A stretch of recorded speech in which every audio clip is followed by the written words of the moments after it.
हर इच्छा विधि ने पहचाने। आकाश मार्ग से आवाज आई ब्रह्मा तप करो तप। तो 100 वर्ष तक ब्रह्मा जी ने घोर तपस्या की और तपस्या करके वही ज्ञान प्राप्त हो गया जो कालांतर में विलीन हो गया। तो ब्रह्मा जी ने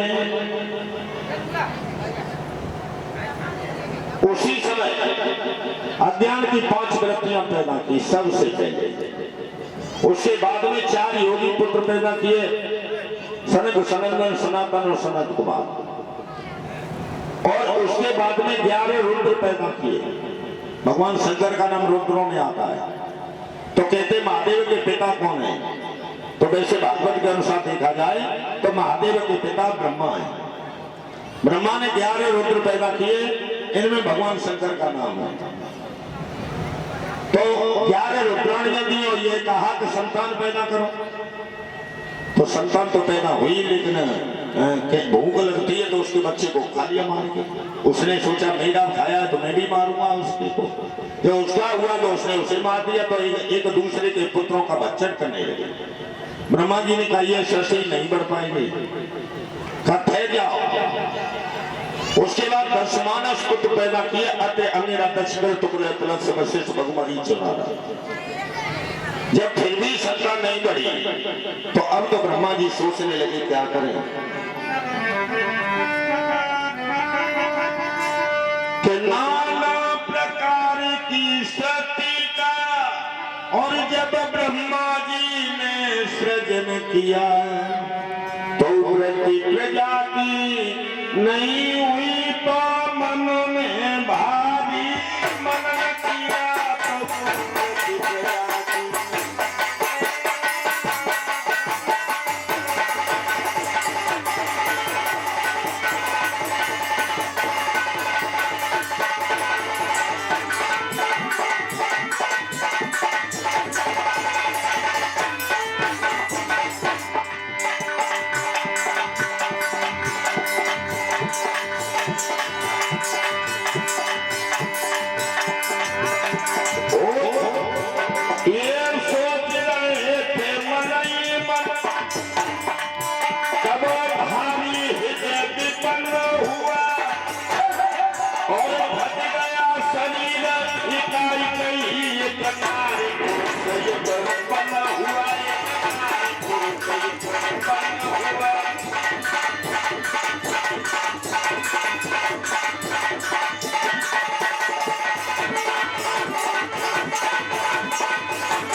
इसी बीच में ये जगत सिंह गौरव एक से एक रुपए के हाथ से सम्मान कर रहे। भगवान ने धर्म की ओर बढ़ा।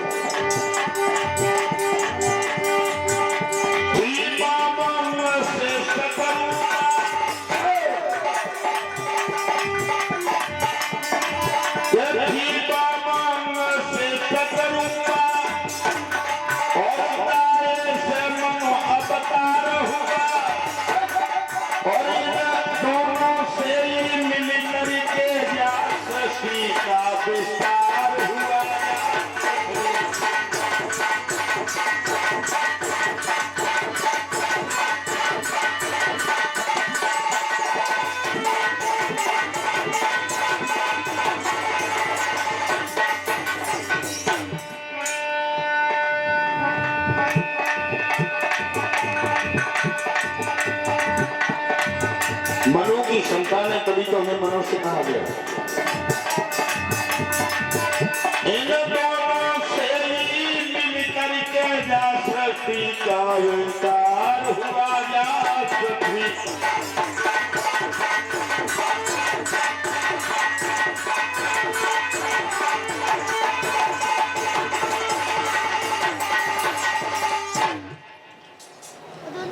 आज महाराज मनु के कारण हमें मनुष्य कहा गया। मनु की संतान है।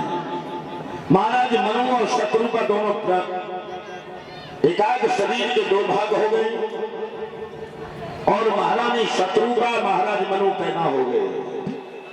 और दोनों आकर के ब्रह्मा जी के हाथ जोड़ के कहा पिताजी क्या करें। महाराज मनु ने यही कहा, पिताजी हम क्या करें?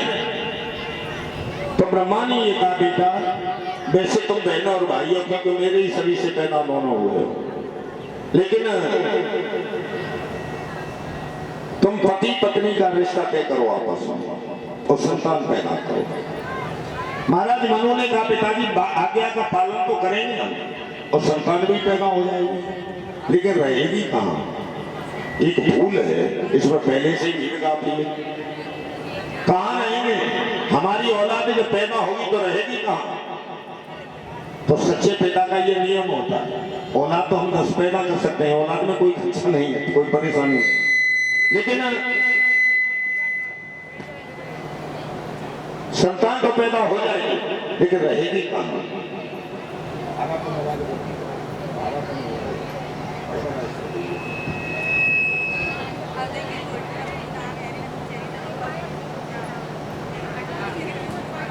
महाराज मनु ने उसी समय यही कहा कि पिताजी हमारी औलाद रहेगी कहाँ? ये सच्चा बात होता है, वो बच्चा पैदा होने से पहले ये सोच लेता है, समझ रहा कि अगर व्यवस्था 2 बच्चों की है तो 4 की क्या आवश्यकता है? रोटी कपड़ा मकान ये तो चाहिए। तो समझदार पिता पहले इंतजाम करता है। तो वही बात मनु महाराज ने कहा, पिताजी संतान तो पैदा हो जाएगी लेकिन रहेगी कहाँ? तो ब्रह्मा जी ने मन में सोचा, बेटा सत्य कहता है, सत्य कह रहा है। तो इस कथा से हमें शिक्षा ये भी मिलती है कि औलाद तो पैदा हो जाएगी लेकिन बेटा अगर समझदार है तो पिता इस एंठ में नहीं रहे कि हम बाप हैं, ये कल का बालक क्या जानता है। बाप अपनी एंठ में रहेगा कि बालक क्या जानता है, तो घर में अनबन हो जाएगी, गड़बड़ हो जाएगा मामला। कायदा ये है कि अगर बच्चा समझदार हो गया है तो अगर कोई बात कह रहा है तो उस बात पे गौर करना चाहिए, गौर करनी चाहिए और ये देखना चाहिए बेटा सही कह रहा है या गलत कह रहा है। अरे हमारी उम्र में हमने उस चीज पे हमारी निगाह नहीं पहुंची, कल का बालक हमसे ज्यादा जानता है, तो उस बात पर गौर करने नहीं चाहिए। ब्रह्मा जी ने मन में यही सोचा कि बेटा सही कह रहा है और पिता को यह सोचना भी चाहिए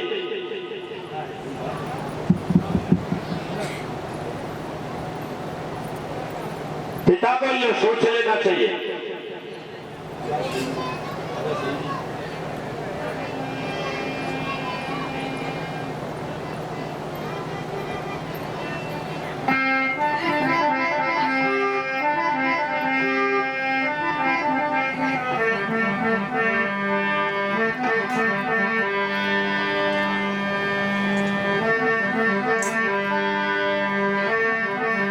हेलो,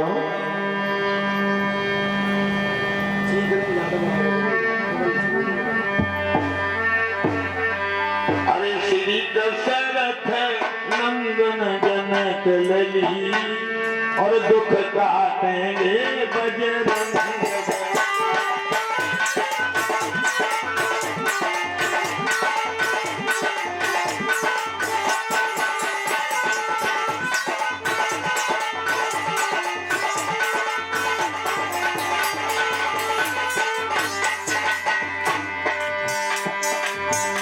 बस 2 मिनट ताली बजाइए, जोर से बजाओ, यहाँ तक आवाज आए, बजाओ सब जाए। और दुख काटेंगे बजरंग बली, बोला। ये आगे से माता मैंने बोल रही है, पीछे नहीं बोल रहे, बोलो। दुख काटेंगे बजरंग बली, दशरथ नंदन जनक लली दुख काटेंगे बजरंग।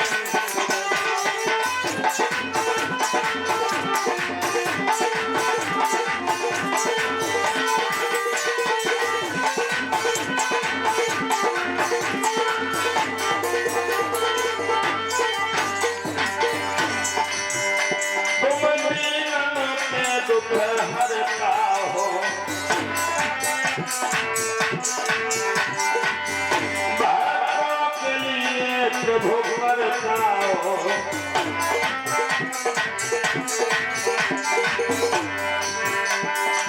बनो कहावे काल बनी दुख काहे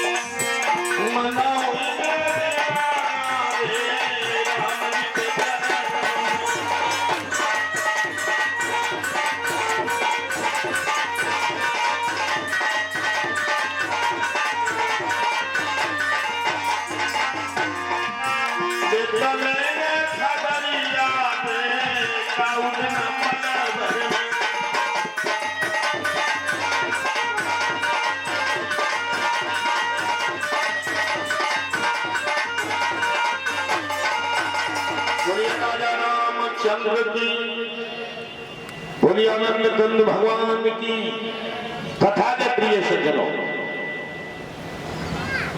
अब तो महाराज मनु ने जब ये कहा कि पिताजी हमारी औलाद रहेगी कहाँ, तो ब्रह्मा जी ने कहा बेटा सही कह रहा है, हकीकत में औलाद रहेगी कहाँ, औलाद तो पैदा हो जाएगी, रहेगी कहाँ।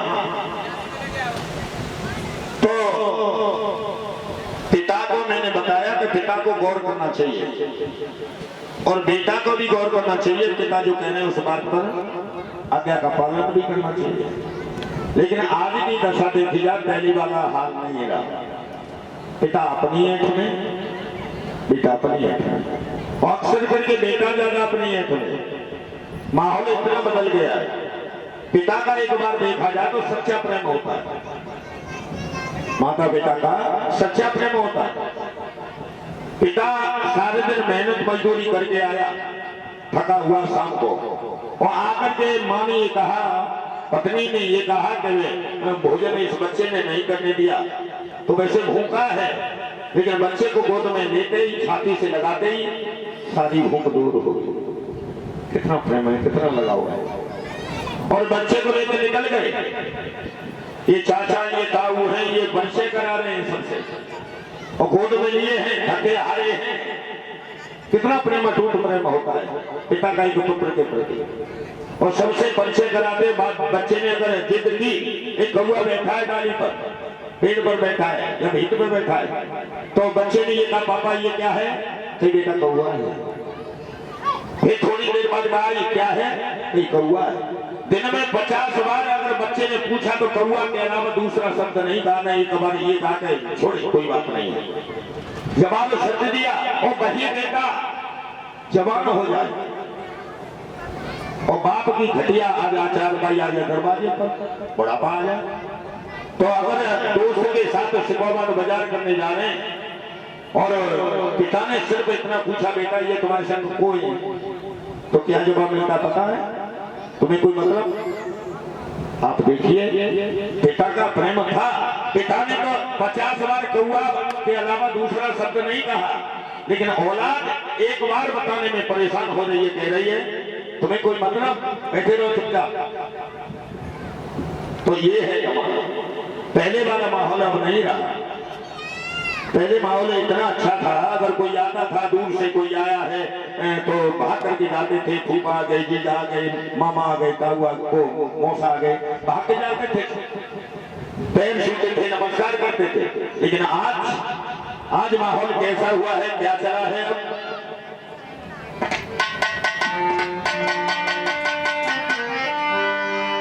आने वाले को देख कर, आने वाले को देख कर सब मन में गए से हाय हाय के हलो हाय हलो हाय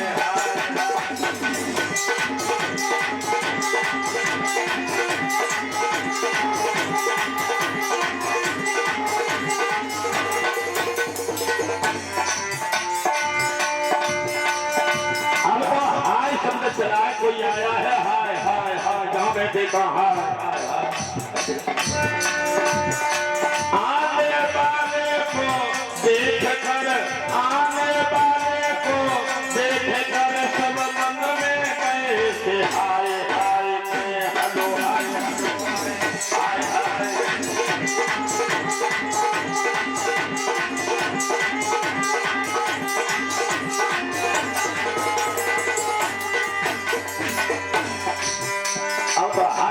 कुर्सी और बैठ गए। पहले अगर कोई दूर से आता था तो घर में बूढ़ी मैया कहती थी ज्यादा कचरा नीचे लगा है तो पानी दे दो, ठंडा पानी दे दो, और पानी के समय में गुड़ की जरिया दे दो, पानी में लग जाए, दूर से आ जाओ। लेकिन आज क्या मिलता है, धोखा धोखा तो दे दिया और सार को लिया, चाय चाय पियो चाय पियो चाय पियो चाय।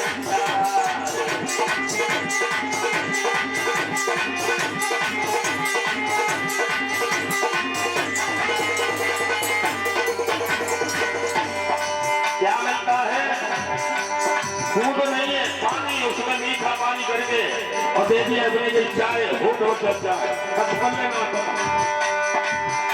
धोखा धोखा तो दे दिया और सार को लिया, चाय चाय पियो चाय पियो चाय पियो चाय चाय।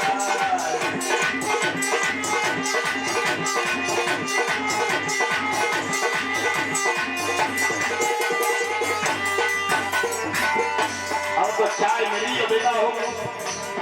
पहले माता बहन विचार करने को जाती थी, कन्हा लगाती थी, बिटिया जा रही है, चलो खूब दूर तक विदा किया और पैर छुए नमस्कार किया, उसके बाद में विदा कर दिया। लेकिन आज इतना माहौल बदल गया है। लॉकडाउन में एक शादी में गया था इटावा, और वहां मैंने देखा माँ समझा रही थी बेटी को अपनी, वो दूर वाली मौसी आ गई है जयपुर वाली, और बुआ जी है दिल्ली वाली, ऐसा करना जब जाओ तो कन्हा लगा देना बेटी। बेटी को समझा रही थी कि कन्हा लगाते तब हम बेटी ने कहा ठीक है। और जब बिटिया की विदा होने का वक्त आया और जैसे जैसे हर्ष के रूम में से निकली सही तरीके विदा के लिए, जब निकली तो माँ उसने किसी से कराने लगाया। अब माँ ने मन में सोचा कि बेटिया भूल गई है, लाओ। माँ ने खुद हाथ बढ़ा करके आगे मन में सोचा मैं मिल लूंगी तो उसके बाद बेटिया को याद आ जाएगा। इसलिए माँ ने जैसे ही आगे वो हाथ बढ़ाए, बेटिया कहने लगी मम्मी जी दूर रहो मेरा